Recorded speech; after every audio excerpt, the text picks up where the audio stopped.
بسم الله الرحمن الرحيم. يا أيها المزمل قم الليل إلا قليلا نصفه أو انقص منه قليلا أو زد عليه ورتل القرآن ترتيلا إنا سنلقي عليك قولا ثقيلا إن ناشئة الليل هي أشد وطئا وأقوم قيلا إن لك في النهار سبحا طويلا واذكر اسم ربك وتبتل إليه تبتيلا رب المشرق والمغرب لا إله إلا هو فاتخذه وكيلا واصبر على ما يقولون واهجرهم هجرا جميلا وذرني والمكذبين أولي النعمة ومهلهم قليلا إن لدينا أنكالا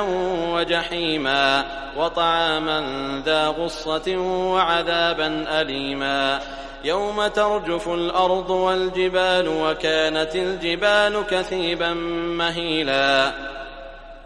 إنا أرسلنا إليكم رسولا شاهدا عليكم كما أرسلنا إلى فرعون رسولا فعصى فرعون الرسول فأخذناه أخذا وبيلا فكيف تتقون إن كفرتم يوما يجعل الولدان شيبا السماء منفطر به كان وعده مفعولا إن هذه تذكرة فمن شاء اتخذ إلى ربه سبيلا إن ربك يعلم أنك تقوم أدنى من ثلثي الليل ونصفه وثلثه وطائفة من الذين معك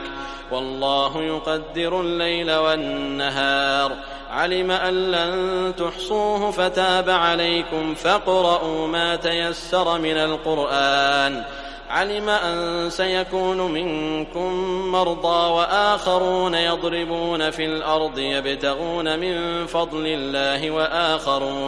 وآخرون يقاتلون في سبيل الله فاقرؤوا ما تيسر منه وأقيموا الصلاة وآتوا الزكاة وأقرضوا الله قرضا حسنا وما تقدموا لأنفسكم من خير تجدوه عند الله هو خيرا